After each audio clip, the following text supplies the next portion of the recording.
Hello, everyone. We are ready to start the show here, and let me check and make sure Ren is good. Hey, Ren, you there? Hey, I am here. What's going on, guys? Not much. We ready to start the show? Hell yeah, brother. All right. Hello, and welcome to Next to Nothing, the show where we talk about how to waste your time and not your money in gaming.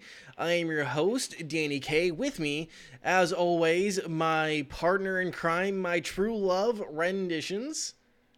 I will take half of that. Hello, it's me, Renditions. How you Just, guys doing? Welcome on in, everybody. just don't break my heart by saying which half. Is that a deal? I'll leave it up for interpretation. This Oh man. Let me adjust my mic here. So this week we don't have a guest. Our guest backed out, and I thought it'd be a nice change of pace if it was just the two of us this week. So that's why it's just our two ugly mugs up here for you guys to view. And Hey, listen, I am horrendously beautiful. Okay. All right. Oh man. I make a troglodyte feel proud. Oh god. um, No. Oh wow. so we do have some stuff to talk about this week, and I figured we'd get right into it, unless you had any objections. Oh, I have plenty. No, by all means, go right ahead. So I think we'll talk about a new tool that I've been trying out for my stream lately. I've been trying to up my proficiencies, my efficiency, and like up the stream Mhm. and stuff like that. So I That finally sweet production quality. sweet production quality. So one of the tools I've been trying out for this is called Touch Portal. Specifically, I'm Mhm. trying the free version of this. Um,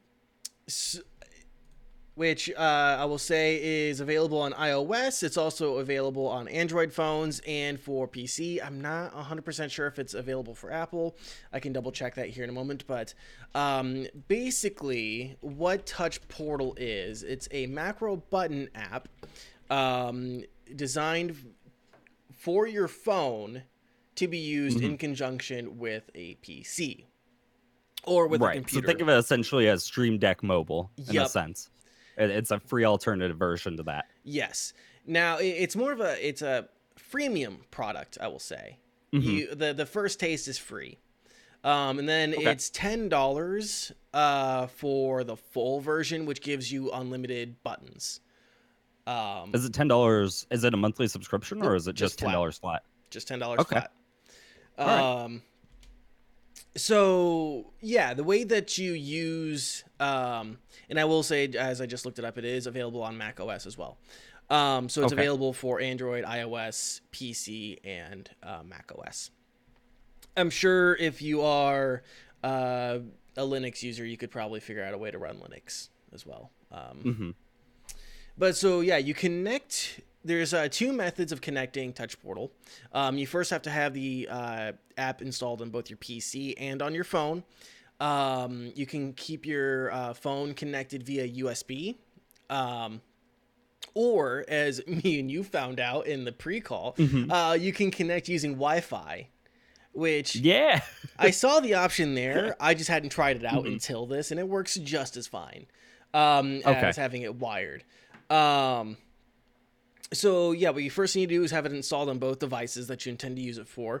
If you're going to be using this for OBS, Hmm. like I have been using it, you need to make sure that you go to the OBS website, go to like the tools section, and get the WebSocket for Touch Portal. That way, they'll interface correctly. Um, Hmm. I had a lot of difficulty. This is not the first time that I've tried this. I kind of played around with it for a couple hours months back, and I just kind of gave up on it because I was busy with Hmm. more pressing things at the time. And so this last weekend Right. was when or 2 weekends ago, I really decided to use it. Um, if you're on the free version, you have 16 buttons. Technically, you have 16 buttons. What you get is you get 2 pages of 8 buttons in a grid of 4 by 2. Two of those buttons have to be used for navigation, just like on a Stream Deck. Um, Hmm. so you can have like a main page that You can have all your stuff on in the free you can have quite a few things on in the free version, but if you want to add anything past those, say 7 buttons or those original 8 Yeah. buttons, you're going to need to sacrifice one of those buttons to go to like a secondary page. A Right. lot like how folders would work in Stream Deck. Yes. Yeah. Yeah. So that's just something to keep in mind, that you get 16 buttons, but really you get 14 buttons that will have any real Mhm. effect. The response time I have noticed is pretty passable. I Okay. don't think it's going to be one of those things that uh, people would be necessarily super concerned about if they're just trying to Mhm. use it to maybe up their stream game if they don't already have a Stream Deck, Right. or something that if they want to maybe if they're like a photo editor or something like that, this would be a good tool to run some macros on very quickly. You know, if you're doing like auto white balance or apply LUT or Mhm. something like that, you can interface these with programs like that.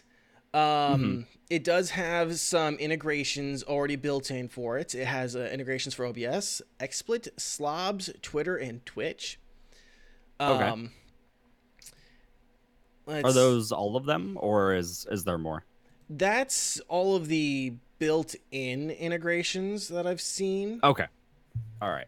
And then they Um, probably have like a modding category where you can actually add in their own. yep. That's at least what happens along with Stream Deck, because Stream Deck currently they have a bunch. Like Mm, there's a list. I think it's like about 20 just native, and then whatever you want to like include, you can essentially. yeah. Um, but for $10, that's not that bad. That pretty much covers everything you realistically want it for, at least. Yeah. Because I most of the other things, especially when it comes to like Photoshop and things like that, it's more along the lines of like you just do a key binding for it mhm. versus like having to have integration specifically for it. Yeah.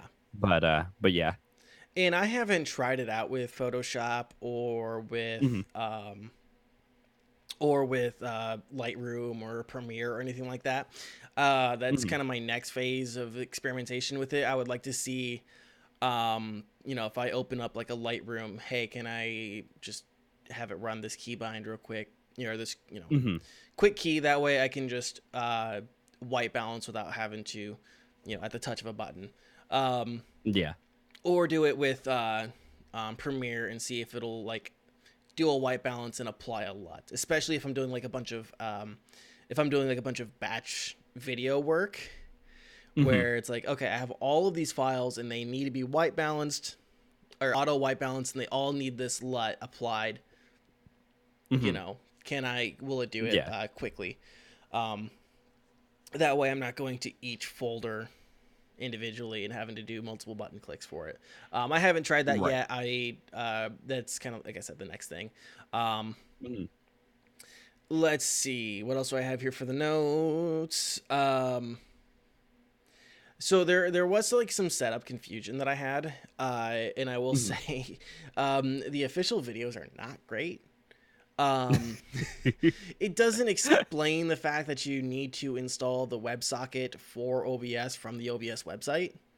Hmm. Um, I struggled to get it to connect with OBS Yeah. the first little bit. And I'm like, why didn't the official tutorial tell me that? Unless I was looking at the wrong Right. tutorial, but it was like, this is an easy, quick setup guide for OBS. So that's kind of like kind of a strike against it. Um, some other things that I've seen um, with it, or I guess I will say like some things I can say that are good with it. You can change Hmm. you can change the buttons, like the images on the buttons.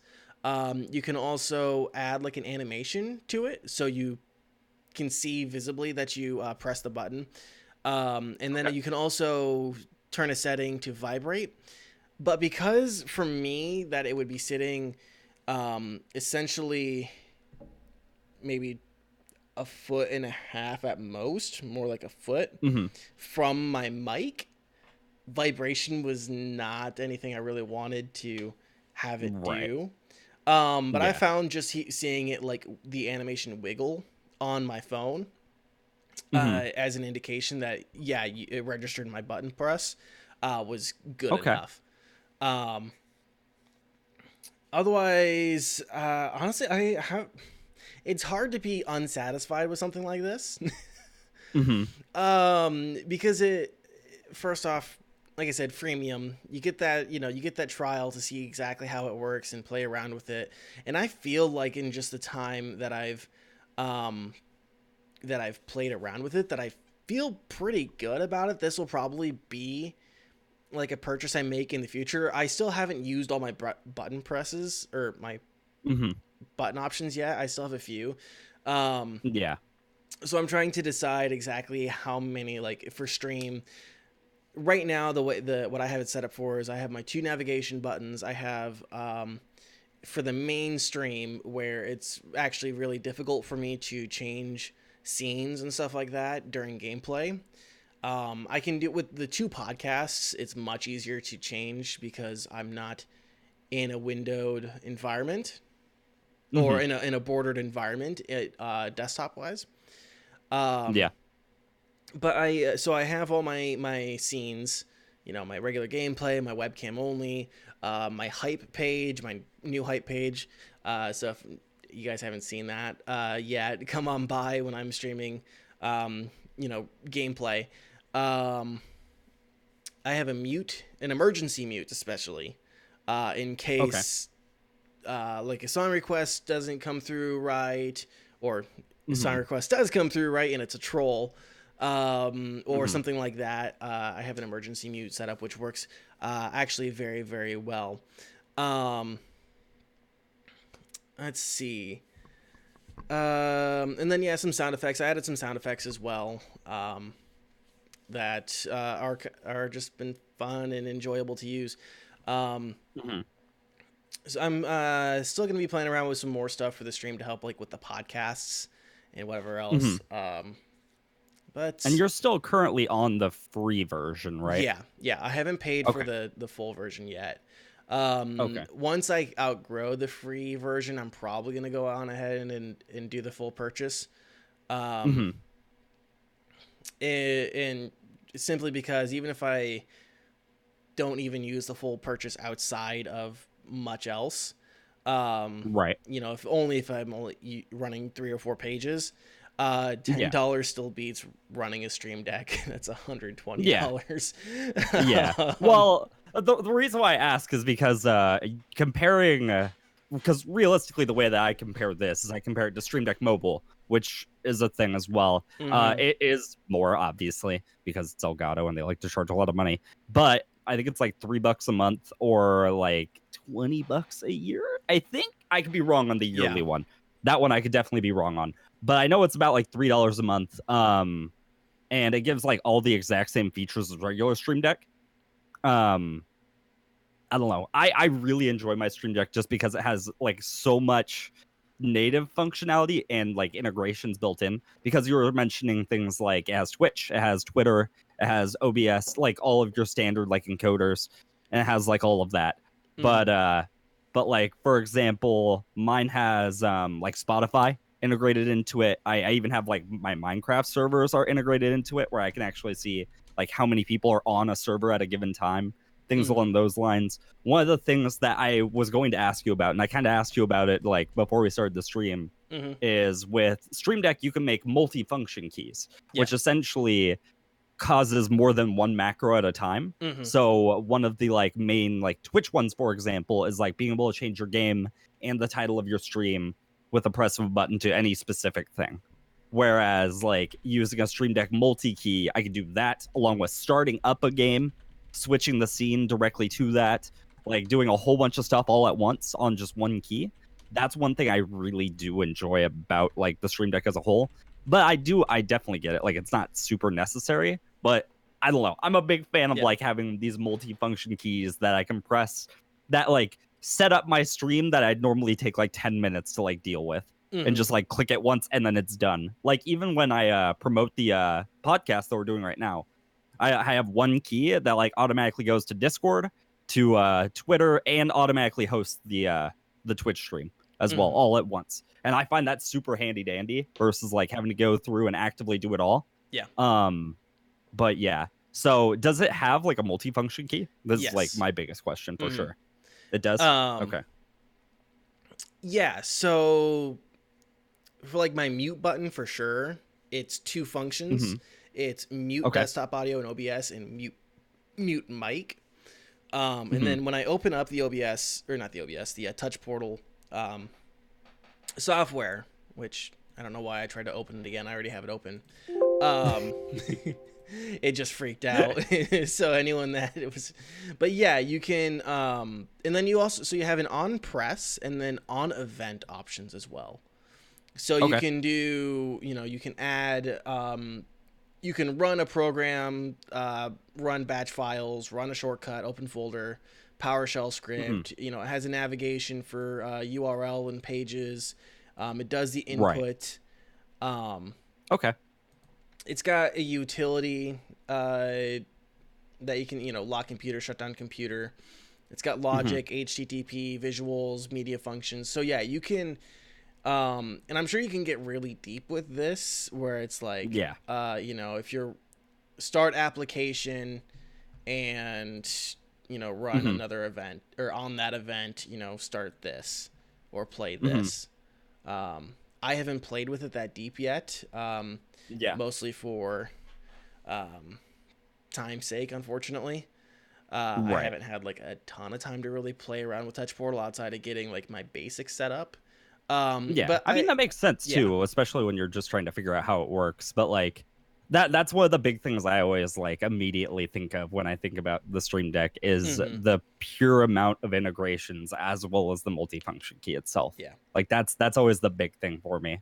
The other question I really have is so with the Stream Deck specifically, the modding community is very large. Like it's very large for it. Like even if like Elgato doesn't host some of the mods, you can easily find some. Like I have a Discord muting one specifically. Yeah. That like doesn't need a keybind itself. Like I don't need to have like an F13 button that's automatically pressed. Whereas like it just goes in, automatically mutes and deafens my Discord. Yeah. Things like that, which are like not super easy to find, but you can find them. How big is like that scene when it comes to a Touch Portal? Is like my next big question. I haven't looked at the modding community for it, or the support community for it. I'm actually looking at the website right now. Let's see. Yeah, I'm not seeing anything like directly like a forum for Touch Portal, which is interesting. I see a blog, I see an FAQ, and there's the tutorials. They do have a support link in Discord server right on their website. So I suppose like there, if you are looking for help, you could go right to the Discord and get a lot of information. Right. Some other things I'm looking at their website. You can actually export your buttons and pages to share with others. So, but like where that would necessarily be found on the website, I don't see it directly. Which, I'm a little surprised that there's not a, when you create and share and export your buttons, there's not like a website that you can just go to see people's exports. Or that people can post their normally, exports. at least with Stream Deck, I believe it's like stored in like a specific file that you could just send to other people. Like all of your like Stream Deck plugins in them in their own right are like their own, like I want to say their SDKs. I think that's what like file name they go with, but I'm not entirely positive. But I believe that's where they like store their exports. So it could be like a system along those lines. Because it has the exact same feature, and that feature is really great, especially for like for video editors exclusively, where it maybe is like multiple people working on one project. Yeah. And you just want to do it that way. But yeah, that's a cool feature. Don't get me wrong. But yeah. Yeah, like, and I'm seeing like they like on this they're specifically toting like a Photoshop export, or created Hmm. button, and OBS recording, Yeah. and whatever else. So in Sprite, which is a sprite model making Hmm. software that friend of the show Spectissa uses, that I know for sure. She talked about it early Yeah. on, in our podcasting career here. Um, so overall, I think this is definitely, if you're looking to like up your game, or to uh, really, like, if you just have like these functions that you use all the time, if like you're a photo editor or a video editor or audio editor, Hmm. or you're a programmer, and you you have Yeah. functions that you use all the time, this is definitely an option in terms of quick access to macros. Yeah. It's pretty simple to understand once you actually get yourself set up, and I think that initial tutorials are really bad. If anyone actually has any, like, needs any assistance and is listening to this, Hmm. send our Twitter a message, and I'll respond, and I'll help you guys out as best as I can. Or if you're in our Discord, Hmm. just tag me in the Discord and be like, "Hey, Danny, what the hell is this? How do you set this up?" And I'll respond, because it was a little frustrating um, Hmm. trying to get it done initially, Yeah. especially with the OBS. So I'll be more than willing to help folks out if they have questions about Touch Portal, at least Yeah. getting started. And as I am sure, as I grow, I'll be able to talk more about it, and get people more acquainted with it. Otherwise, yeah, I think it's a perfectly reasonable, um, perfectly reasonable app to get, Yeah. and I think it'll save people Honestly, time and like, money. yeah, specifically like these kind of apps, like this is one of the big reasons why like I have TTT. Like I think these are very important things to at least have like somewhat of an understanding of, just for simplicity's sake. Is like even if you're not like a streamer, or if you're like not meeting a majority of these categories, still having the ability to like automatically activate something like wherever you're at. Like I could just be on my phone with Wi-Fi, and then maybe I can like just press a button that automatically like syncs my computer, my TV that's like in a different room, and Yeah. then almost use that as like a remote for Mm-hmm. like my own TV, like just to do it that way. That in its own right's pretty cool. Using it to like control audio, control like songs, stuff like that. Using it for like video production and like photo production, things like that. Like it's not a tool just for streamers. This Yeah. is even where I like talk about like the Stream Deck. It's great for streamers. It's obviously meant for streamers, but there's so many outside uses that if you just put like a little bit of like thought into it, you can be like, wow, wait a second. Like this could actually be really useful for just about anything. Like even in terms of programming, if you're like using anything in particular that's like a fairly common occurrence, Mm-hmm. versus instead of just like having to type it in 17,000 times, you could just press a button and then Yeah. it just automatically does it for you and you're good.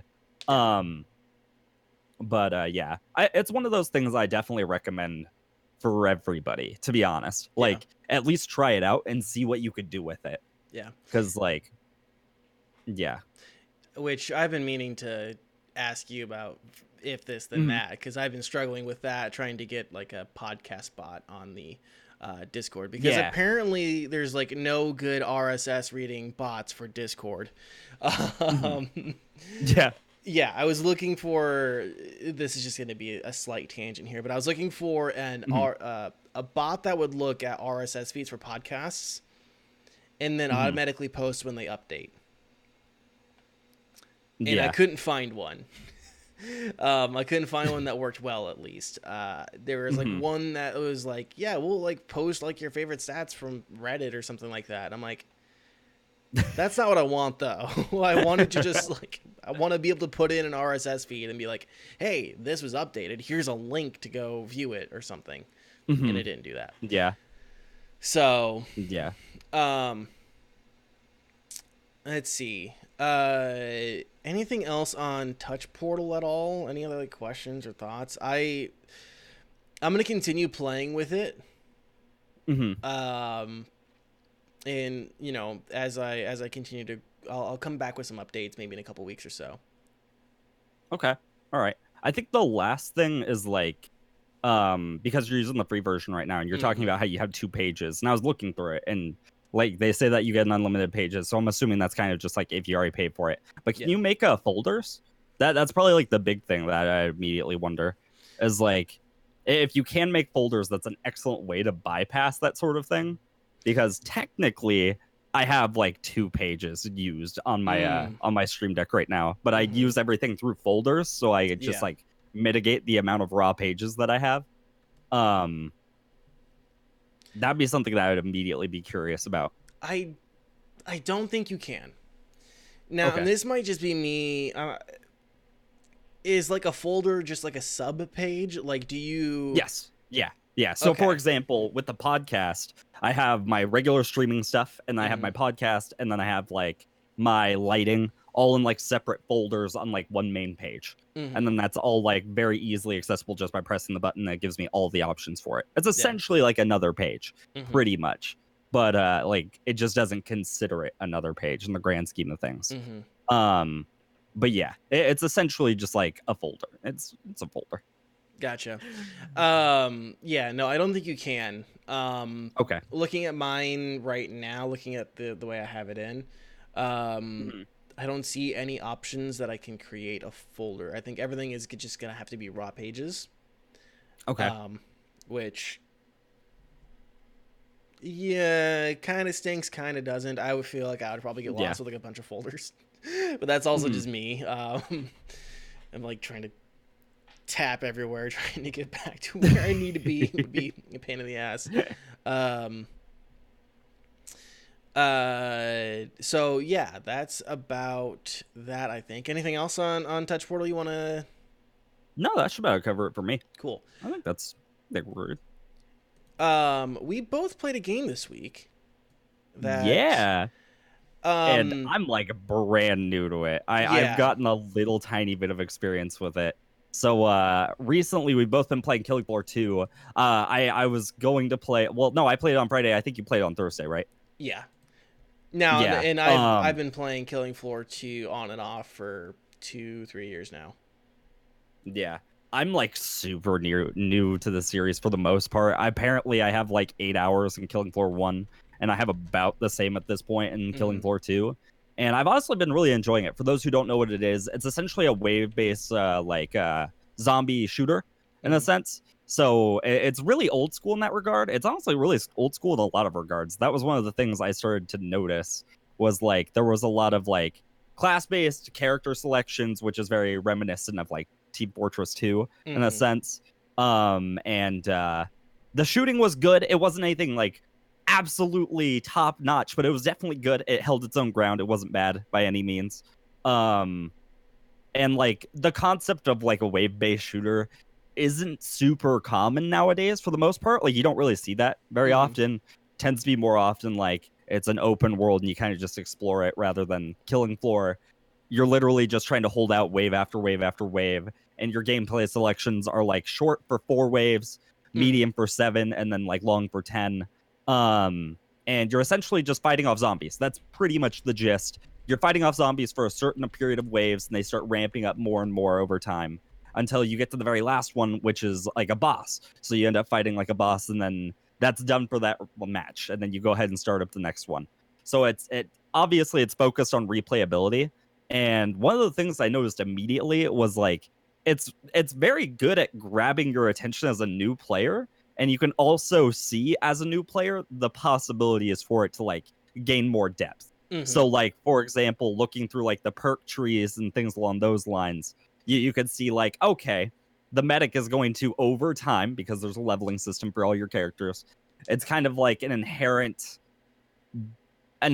grind in a sense of like you're more so progressing your character than yourself to a degree when you're starting, which isn't necessarily a bad thing. I always have mixed opinions on that, but in this case it's not necessarily horrible. But you're progressing your character to a certain level, and there's 4 different difficulties. There's normal, which recommends like a level 0 to 5. So if you're just like new starting out, you play on normal. And then hard is I believe 6 to 10, and then I want to say suicidal is like 10 to 15, and then hell on earth is 15 plus. I believe I could be totally wrong on that one because I'm not there yet, but that's essentially how the like difficulty system works. and you're not locked out of any of the difficulties just by being a new player or something like that. It does recommend you to be like a certain level for it, just so that way you're not really like messing up your teammates. But yeah, it's not a requirement by any means. You can be like a level 0 going into a hell on earth mode and then just feeding if you really want to. But yeah, I don't know. I found it really fun. Like it has a casual experience right there that you don't need to worry about if you want to play normal. It's very, very casual. You don't really have to worry too much about anything. But you can definitely see where it like progresses into its own like hardcore kind of game. Yeah. Whereas like whereas a lot of like difficulties in games kind of just increase health and damage, and that's all they do. Whereas in this one, to my understanding, they increase health, damage, movement speed of enemies, and they also give enemies certain modifiers as well. So you'll run into like armored enemies where like tactics that you tried in the past won't work against them. So like just popping somebody in the chest normally and normal is totally fine. Like you're not going to get punished for that whatsoever. But if you try to do that in like a harder difficulty, they normally have like armored chest plates and things along those lines. And then you realize you're totally just screwing yourself, just like running ammo into it. And the battle isn't so much like fighting zombies as it is fighting your resource management. It has been one of the things I've noticed. Where like I've been playing Demo Man or Demolitions. And for those who don't know, it's very explosive based and it's kind of expensive when you're like trying to like get your inherent gear. So you have to be really cost effective, and you get money by just killing targets along those lines. Nothing super crazy. But you have to really manage your money, which means you have to manage your ammo throughout rounds.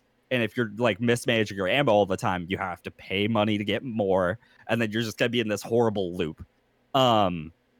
So that's one of the like the first things I realized is like a learning curve in a sense. Like in normal, you don't really have to worry about your ammo. You'll be fine. Everything is like pretty easy to just destroy immediately.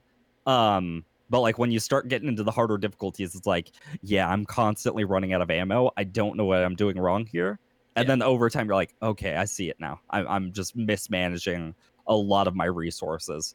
But yeah, there's tons of different variants on zombies as well. It's not just like your standard. It's not like I would say the best comparison I could probably make is COD zombies combined with like TF2 classes in a sense.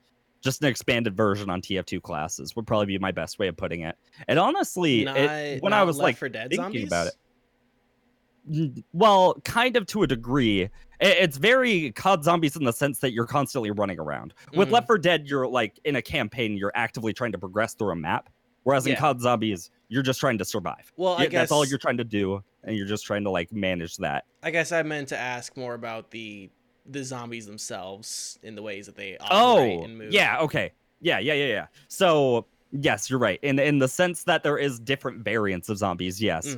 So like you'll have your basic like ads zombies. They're not really anything special. All they're doing is trying to like get close to you and just cause havoc by existing rather than like being brutal and then being a real threat. And then you'll have like other things such as like I want to say they're sirens, which can block grenades. They can stop rockets, things along those lines. And those can be really brutal for somebody like a demo who's actively trying to take out like higher tier mobs in that sense. So you really have to like worry about them at certain times. You'll have like mobs that are very heavily focused on just charging you. And they're heavily, well, not heavily armored, but they're head armored. So like your tactics of just killing a normal zombie is just you pop them in the head and you move on. Whereas this one literally just runs at you, and your immediate first thought is, oh, I'm gonna shoot him in the head, only to realize his head's totally fine and he's just gonna stab you to death. Are you talking about the scave? Yeah, no. I'm talking about the they're like a lighter unit. With the blades on their arms. Yes. But the scaves themselves are very dangerous, and that was a learning curve in its own right. Those and flesh pounders were on its own level of a learning curve. Yeah. where like you're running into pretty basic like higher tier mobs, nothing super crazy, Mm-hmm. and then you run into your first scave, and it's literally just a mob that walks at you, but he has this like giant glowing sword, and your first thought is like, oh, I'm just gonna shoot him until he dies, and then you realize like when you take him to a certain health pool, he enrages, and then all he does is just try to murder you outright, and normally does a great job Yeah. at it. Just saying, like, if you're not prepared for it and you actively are enraging them, you're heavily hindering your team. And that was something that took me a bit to really understand. And flesh pounders just get like super close and personal. Like, Yeah. they are a huge threat. Real quick, someone just made a comment, and I apologize. It's not pronounced scave. It's pronounced skrakes. Yeah. In there, it's like a mini boss, and it has the Evil Dead chainsaw arm. What I will say, like one thing I feel like you might want to mention is each class is kind of specifically designed to deal with different Zeds. Yeah. Like gunslingers are very much like head popping, all their guns do like one shot kill to most zombies, and they're really, really designed to go after like sirens, who you want to get sirens off of the field as soon as possible because they can eliminate everyone else's technical gear. Right. And then I main Berserker. And Berserkers are meant to keep most Zeds off of like your teammates. So if you have a teammate who, is a demo or as a gunslinger, you really just, or like the medic especially, if you're a Berserker, you want to be basically like white on rice with them and making sure that they're cleared and that you're doing your job of control, which also makes it that you're going to be taking, if you're going to be playing Berserker, you're going to be taking on most of the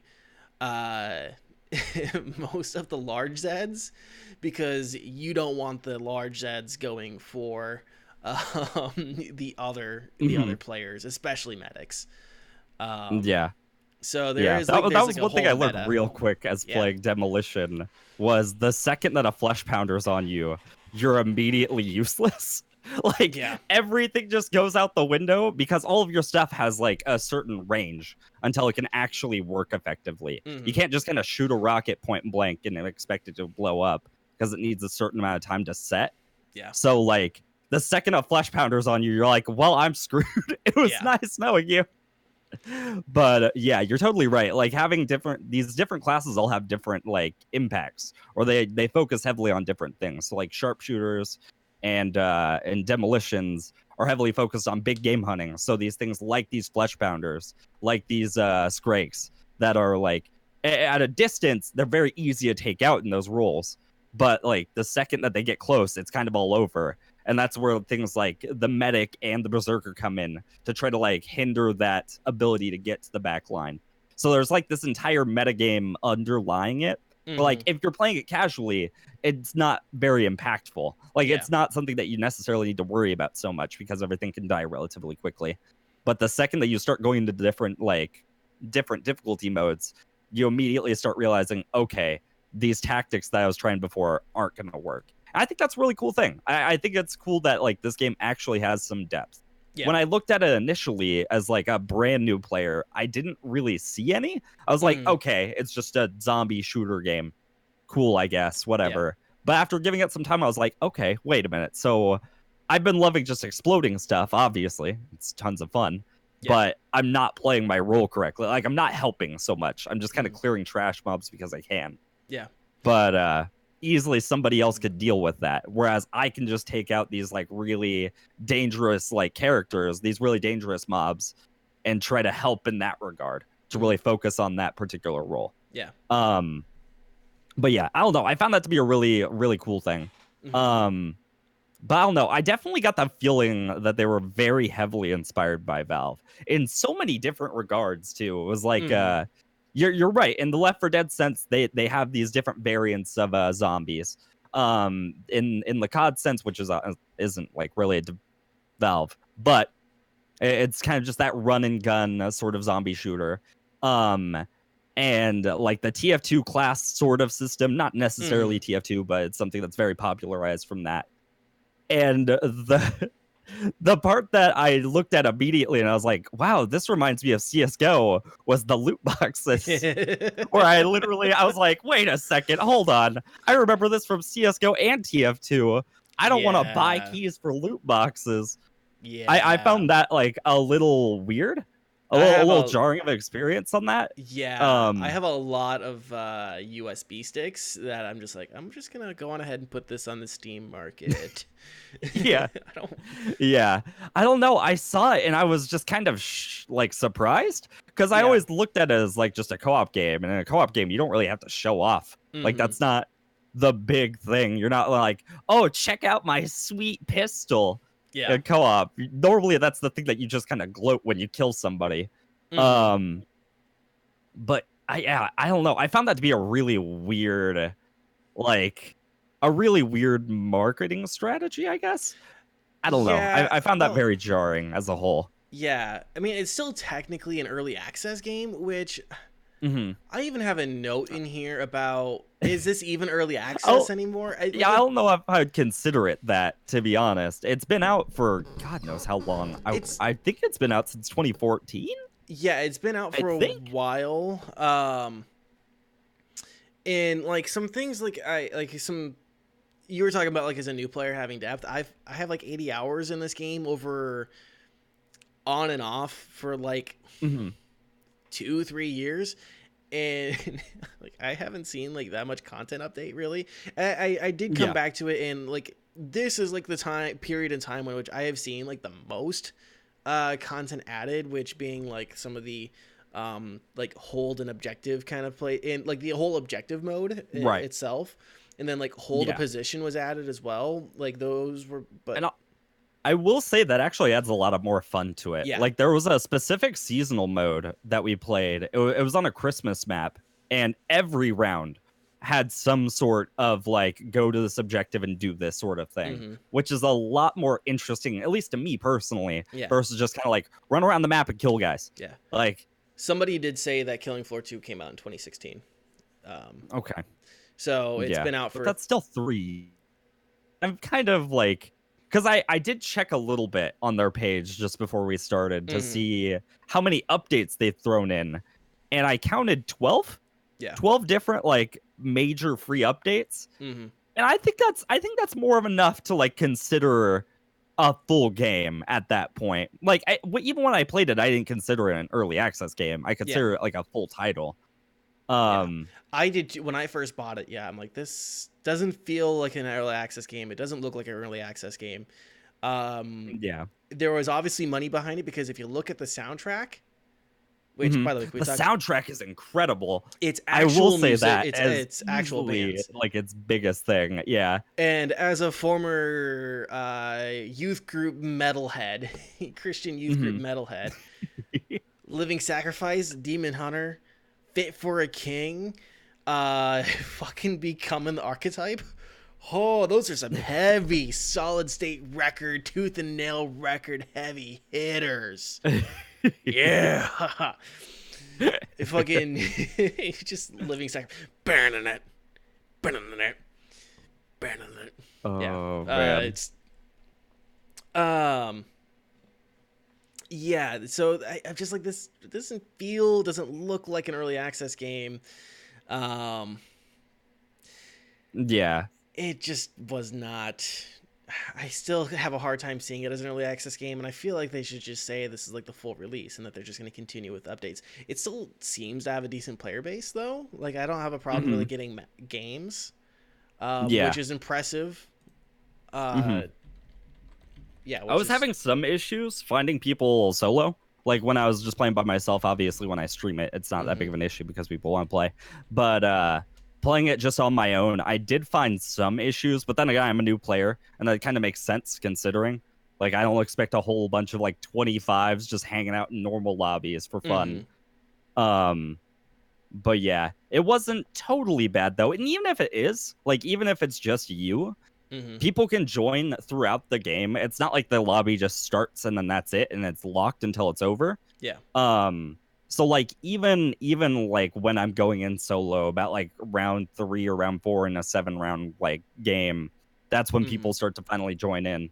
Um but yeah, I don't know. I'll definitely say that like it's a lot more interesting with more people because like as a single player, as a solo player, it's not that bad of an experience. Like you Mm-hmm. you tend to have so much more space, whereas like it scales based on player amount.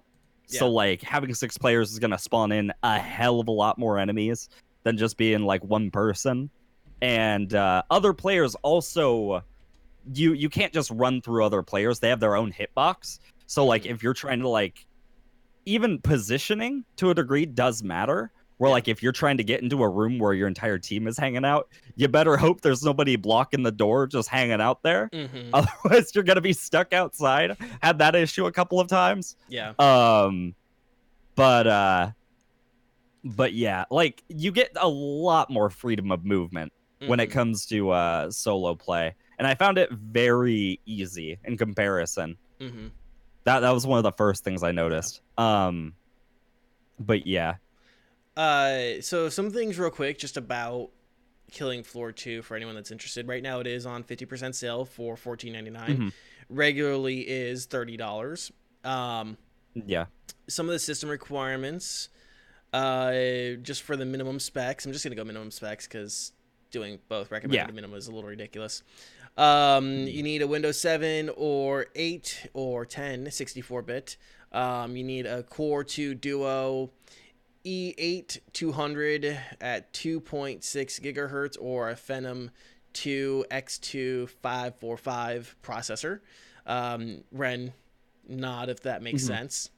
Yeah. Yeah, 3 that's gigs. that's nothing so totally crazy. That's Mm, pretty low end. I 3. found that the game was like pretty like functional no matter what. Yeah. Like I was even running on pretty high specs and it seemed very stable. Yeah. Um I When don't I know. first It started seems to streaming. do a good job at like managing gore and things along those lines. Yeah. Like particle effects tend to be an issue, Yeah. but like I didn't have any with this one in particular. Yeah. 3 gigs RAM for a graphics card, a GeForce GTS 250 or a Radeon HD 4830. You Hmm. need 60 gigs of hard drive space available. That's the minimum specs. Yeah. At the last I 30 will days, we've had a say, peak of 10,000 players. An average I will players of say 6,000. Sorry, there sorry. was no, you're good. There was one thing that kind of caught me off guard, at least after I downloaded it, was the game was about 30 gigs of a download, and Mm-hmm. it didn't seem that big. Like it didn't seem like it was worth 30 gigs Hmm. of a download. Like I could have seen it be 20 because for the most part, like the bulk of it is maps. Like it's Yeah. not really like a whole lot of like stuff going on. And 30 gigs kind of threw me off guard in that regard. And I was like, that Mm-hmm. seems a little bit much in comparison. And I checked, I looked into it a tiny bit. Apparently, there is some like compression issues. Like, there's not exactly a Mm. great storage system that they have in place for like compressing these files and making them smaller. Yeah. Because I was just like, 30 does not, that can't be right, right? That just doesn't make any sense.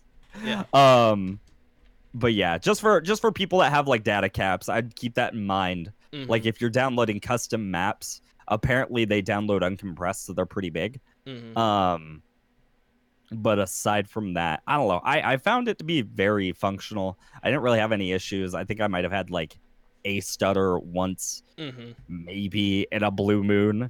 But aside from that, it was totally fine. I ran into no issues. Yeah.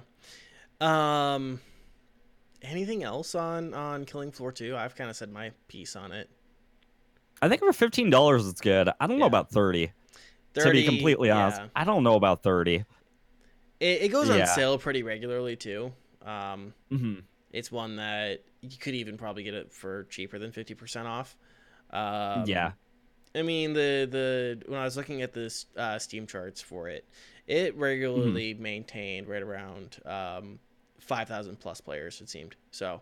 It's got a healthy enough Okay. player base for most people to get into, and if you buy it with some friends, Yeah. It's definitely worth picking up.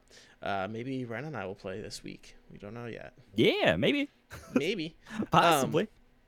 Ren, you said something that I really feel like is a perfect segue. People with data caps might want to watch out for. Oh wow. Watch out for this issue. Whoops. I am trying to do things now that I guess I forgot to do. So we've talked a lot about Google Stadia and like data caps and stuff in the past. But Vice did a story this last week, specifically that Google really doesn't. Google believes consumers are ready for Stadia. And a lot of research that Vice pointed out says the opposite. And the reason I wanted to talk about this because we've talked about this before, but this had some really good numbers in it that I think really puts everything in perspective for some folks out there. So right now, Google, looking at streaming 4K resolution, could consume about as much as 15.75 gigs an hour. Again, that's at the 4K 60 FPS streaming. 14.5 gigs an hour? 15.75 gigs an hour. Oh, God. Okay. That's at 4K right. 60 FPS. It's estimated by the NPD group, they're a market researcher, that on average, American gamers play about 22 hours a week, which means that at 4K FPS streaming, the average American, if they were to use Stadia, would use 1,386 gigs a month. Some broadband caps in the country are as low as 150 gigs a month. In several regions across the country, and it's estimated that the 35 million gamers, if they were to use Stadia, would be in danger of exceeding their broadband cap, very very quickly. Like a day. in potentially a 24-hour period. I know that I have 2 terabytes, 2,000 gigs, a monthly allowance. Prior to moving, I had 1,000 gigs for a full month. So those are just some of the hard numbers. Another one of the research groups was called Broadband Now. And they said, our survey findings point to potential disconnect between consumers and the services they use, showing that our transition to game streaming nirvana may be a bumpier than many expect. Yeah, I don't... That blows my mind. Is there any numbers for the lower resolutions, like the 1080p? Not that I saw. Okay. But I want to contrast that quote that I just said to what Phil Harrison, Google VP, said. ISPs have a strong history of staying ahead of consumer trends, and if you look at the history of data caps in those small number of markets, the trend over time when music streaming and downloading became popular, especially in the early days, it was not necessarily legitimate, data caps moved up. Then, with the evolution of TV and film streaming, data caps moved up. And we expect that will continue to be the case. Wait, so the reasoning is because everybody's going to be capping their data cap, they're going to increase the data cap? Yeah, it's essentially what Phil Harrison like said. The reasoning. What? Which, knowing most of the ISPs, it's $50. It's a $50 overage fee. I can't imagine most ISPs forsaking that. We get it. Everyone's using Google Stadia now. Which the adoption rate I don't think is going to be nearly high enough to move the ISP's needles. I don't. Even if that was the case, why would they increase data caps at that point? I'm like guaranteeing they'd be like, oh, bet we're gonna make some extra overcharge fees this month. Yeah. This current Stadia release month. I don't expect them to be like, oh yeah, everybody's using Stadia. Let's increase that data cap. I doubt that heavily. Yeah, it seemed like such a weird statement, like just a weird disconnected statement. And Yeah. I'm having a hard time trying to understand why Google, I mean, this is probably more of like a statement to like Google shareholders or something, Hmm. or being like, hey, like we know, shareholders and people who own stock in Google are worried about this. We're not. Hmm. No, ISPs are going to change. It's not ISPs and ISP practices aren't going to affect Stadia adoption at all. Hmm. That's what this kind of feels like to me, which is like, Yeah. which makes me really hope that there's like backroom conversations between Google execs and ISPs, and Google execs are like, listen, we have this Yeah. massive service that we put a lot of fucking technology and time and money into, and you Hmm. fuckers are going to be affecting our bottom line if you don't change your ways. Like, I hope like Google is like trying to strong arm something in the back, but I don't think that's really going to That's like the be. only thing I could possibly think of, to be honest, Mhm. because that seems like such a blatantly ignorant statement. Like, there's Yeah. no. You could say, like, oh, yeah, data caps were improved because people were downloading music illegally. I don't think Mhm. they were improved because of that. I think that's because the infrastructure got significantly better because there wasn't that big of a jump. Yeah. But there's a huge jump between 150 gigs, like as your standard like data cap for most people, to over 1,000. Like that's a huge leap. So like I don't, Mhm. that I just seemed I'm actually, unbelievably dumb in my eyes. well, the 150 is as low as it can get. Hmm. I As a don't data know. At cap. least in my area, that's pretty like common. Like that's a pretty common thing. And like that's probably one of the big things to think about at least is like when we're talking about like these data caps in particular, a lot of like the numbers are skewed towards cities where they Mhm. actually have like a decent infrastructure Yeah. and like have a decent population, but a good majority of people can't run that. Yeah, in A rural, good yeah. majority of people can't. So it seems like a lot of industry analysts are like, yeah, this is going to be a very bumpy rollout. I Yeah. expect Google to at least skin their knees a little bit on this. Hmm. Um, so it'll be interesting to watch. Like I said, I wanted to bring this up because it was one of the first articles I saw that really had some really solid and interesting numbers Yeah. on it. That, in like I said, I'm kind of like way. Of course, Google has an ISP as well, Google Fiber, right? Hmm. That they Yeah. have. But yeah, it's like where they're not Yeah, at. that's great and all, but it's a very tiny infrastructure. Like that Yeah, is colossally small. They have a few cities. yeah. When Like compared it's nothing to, crazy. yeah, when compared to Comcast and Cox and MediaCom and Time Hmm. Warner, I'm kind of Yeah. curious. I would like to know if they are doing any sort of conversations and like, hey, like we have this thing, you guys need to start like upping your game. Hmm. Um, Yeah. yeah, I'm just one of those things I'm curious about, because they've got to be worried about that. They've got to be worried about the barriers to adoption for Google Yeah. Stadia. And I know this is like a worst case scenario sort of thing, right? Mm-hmm. Where they're using 4K as like their indicator Yeah. as to like how much it is. And granted, 4K is that's pretty chunky when it comes to data. When Mm-hmm. like most people standard are going to be running 1080p. I don't expect that many people to be running 4K, but it's definitely something to be noted for sure. Yeah. Because like that's a lot. Even if you're willing to do that, right? Like that's just Stadia. That's not including literally everything else you run your internet on. Mm-hmm. Like everything else. You want to watch a movie, that's gonna affect your data cap. You Yeah. gotta do anything with the internet that's gonna affect your data Mm-hmm. cap.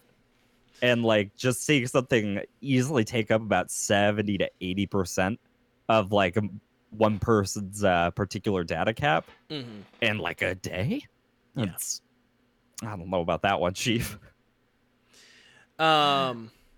So yeah, I mean, any other thoughts on this? Like I said, those are just some interesting numbers I thought were really solid and kind of showed a light on I Stadia. think I think it would have made so much more sense if they tried to like bolster infrastructures of different ISPs rather than making Stadia even a thing. Like that would have been a huge play, at least Hey, in my eyes. yeah. Hey, we're Google. We're going to invest in your infrastructure so you can provide a better service, or like I mean, get like an ownership percentage or whatever. I'm kind of curious at yeah. that point though, like what would be blocked by the U.S. government? It's like, yeah, no, Mhm. you guys can't have like partial ownership of the 7 ISPs in this country. you Well, know, we need a little bit of internet monopolization. just Just a teeny bit. I'd really hope that like the FTC or the Trade Commission or whoever would be like, yeah, no, you can't own 20% of Cox, Mediacom, Time Warner, Comcast, and your own Oh, I don't know. ISP. I'm sure the FTC could be paid off. I'm sure. Depends on who's in administration. I didn't say that. Oh man. There's another story that I wanted to talk about that I thought was interesting. That Steam just released their new feature called Remote Play Together, which just rolls off Yeah. the fucking tongue. Such Yeah. a clunky. I love the idea, to be honest. I'm just real quick. It's such a clunky fucking name. Holy cow! Steam Remote Play Together. It's 4 words. Oh man. So it's currently in its beta program, which if you're in the Steam beta program, which is really easy to enter, you just have to like go to your Steam client and like in your settings and then like enable it somewhere. So it's currently in the beta program, so people can try it out. It is a simulated couch co-op. So you can have up to 4 players in a remote game play together in a lobby. And you can play a co-op, local multiplayer, or shared split-screen games on one computer. The way that it works is that the host is streaming the game to the other participants. So if I'm hosting a game like Nidhogg, Ren is just streaming it, and all he can see is that game. I just want to point that out because they make a very big deal about you're displaying the game and not the desktop, so your porn collection is safe from Ren's judgy eyes. Oh man. So that's how it works. It's really big on like the couch play or the local local multiplayer angle, which I think is fantastic because there's quite a few games that rely on that or are based on that. And quite a few there's a party games. shockingly large amount. Yeah. Um, And it's not like a thing in PC really, unless you're going to like LAN parties or something. yeah, exactly. One of the like prime examples that immediately popped up into my mind was Lovers in a Dangerous Space Time. It's allegedly, I haven't played it because it's a local multiplayer only game, but I've heard it's absolutely phenomenal for local multiplayer. Things like that. The ability for developers to not have to worry about having to make their own like netcode specific thing just to play like a simulated couch co-op experience in their own right. That is awesome. Like that's absolutely phenomenal. I love the thought that like Steam is going to be hosting that sort of thing. Yeah. And like they can choose if they want to like make it into its own sort of thing. So like for example, like Killing Floor, obviously that just sort of makes sense that it's like an online multiplayer experience. But something like say Shovel Knight, where it goes up to like 2 players and it's just like a one screen and it's no big deal. But like that kind of thing is super important. Like that's been one of the things. Shovel Knight hasn't made it because they haven't wanted to do the net coding for it. Yeah. And like having that all focused on the actual like launcher itself is great. That's absolutely phenomenal. But yeah, I don't know. I think it just opens a lot more options for devs and kind of keeps them a little bit more free in that regard. We're like, because I'm very confident that there's a lot of games out there that are like, we want to have couch co-op, and then it just kind of, or like, we want to have an online co-op system, and that just didn't pan out, and then they scrapped it because they were losing time because of it. Yeah. And having this is like a way to deal with that and also to just play with your friends is Mhm. it's absolutely fantastic. I love the Yeah. concept, to be dead honest with you. That's probably one of the my favorite things that they've talked about in a while, Mhm. really. Like Yeah. I can't really think about that many other things that have been that revolutionary for Steam as a whole aside Mhm. from this. Uh, yeah. No, I'm actually excited about it. I do have like some questions about it just because it's streamed. Um, Mhm. and I was kind of thinking about like some competitive games like Nidhogg or like some party games, Mhm. or something that requires like very precise timing. I don't know about Lovers in a Space Time? Yeah, Lovers in a Dangerous Space Time. It Yeah. does have some like time sensitive elements. Yeah. And I think it's easier to fix that issue as a Mm-hmm. developer rather than making the online play as a whole. Yeah. Because you can always put in like latency modifiers. You Mm-hmm. actually when we were even talking about Stadia, that's one of the things that they do. They use a latency modifier to kind of like simulate that it's all happening like at real time. It's essentially to reduce latency, Mm-hmm. at least reduce the feeling of latency rather. Yeah. um but yeah, that's definitely a cool thing to have though. I think it's not the hardest thing to manage, but that being said, you definitely will have some sort of latency issues, and that's Yeah. always like a potential worry. But Yeah. I don't know. It really depends on like their infrastructure on that. Mm-hmm. Is like if they make a good foundation for this local play, then like at least if it's like a solid foundation for that, it will work on everything. You're not gonna have like weird latency on one game, but totally fine on the other Mm-hmm. because it's all ran. It's not even ran through the game itself. It's ran through Steam. Yeah. So yeah, that's at least the way I see it. It sounds great, to be honest. Yeah. I'm excited for this. I'm willing to definitely give it a the good old college try, and Yeah. um yeah, I think this is a great addition, and I think this isn't one that I don't think Epic is going to be getting this anytime soon, and I don't think GOG will be getting this anytime soon. So, Yeah, I don't think so this either. is a nice, Epic is still struggling with like their basic foundation. yeah. So this is a Oh. nice arrow in Steam's quiver, and I think it's Mhm. good for devs and it's good for players too. And one thing I forgot to mention is only the host has to own the game. Yeah. Um, Yeah. so And that if was one thing that I was a little bit surprised about when you said it, because you did kind of mention it, where you yeah, were saying that you kind of just streamed the game to somebody else's hmm PC, which that's in its own right really cool. yeah, Because like I would love to play Shovel Knight with a friend, hmm but I don't expect them to pay like $20 to go get it. yeah, And things along those lines. So that I don't know, just good on them. To be honest, that's like yeah, a huge move.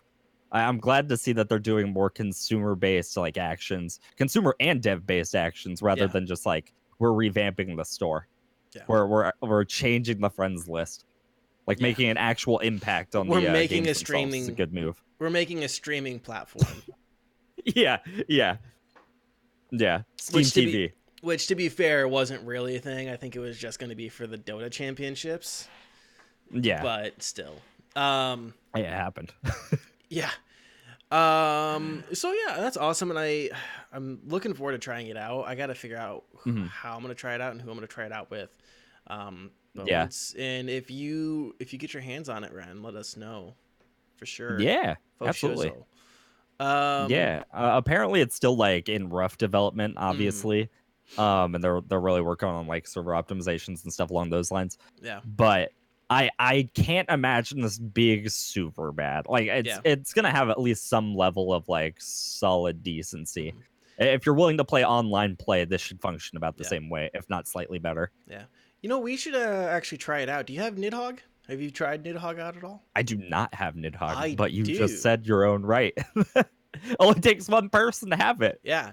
So maybe we should try Nidhogg out with Yeah. it and see how well that works out. If that happens, you guys will certainly hear it from us. Mhm. Um, cool. Anything else that you wanted to talk about this week at all? I think that about covers it. I don't really have anything specific. Mm-hmm. No. Yeah, with just the two of us, I think it'll be a shorter episode, which is perfectly fine. So, Ren, why don't you go Yeah. on ahead and do your plugs? Well, guys, you can find me at twitch.tv/renditions with two Z's because I'm dumb. Can't spell my own name. We actually finished RL Craft yesterday. We're pretty much done with it. We're now moving on to our sub server, which we got from our MC Pro hosting partnership that we got recently, which is super hype. So we've been messing around with that. I'm not sure what I have planned tomorrow, but I know I want to play some single player game. And then Thursday, I think we're going to try out setting up the RL Craft server again and setting it to hardcore and see how long everybody lasts, making it public to my chat and see how long everybody lives. I think that'll be a fun experience. But yeah, you can find me at twitch.tv/renditions with two Z's. Awesome, guys. Go check him out. If you are in the live chat, I did give Ren a shout out. And if you are listening or watching on the VOD or on the podcast feed, you guys can check the episode description. Coming up on my channel, probably playing some Killing Floor 2 for a little bit. Something I haven't been promoting that much on here, but I need to be better at. As I have my Spookathon coming up. If you guys are interested in winning a $20 Steam gift card, write a spooky story, come on over to my Twitch channel and look at the contest page or the contest tab. Enter to win. I will be reading the stories live with Reverend Sven, aka Padre, as I call him, on my birthday, which is Halloween. Let's see. What else? I didn't know that. You didn't know? What? No. What? Hello? Yes. Oh my god. Okay. All right.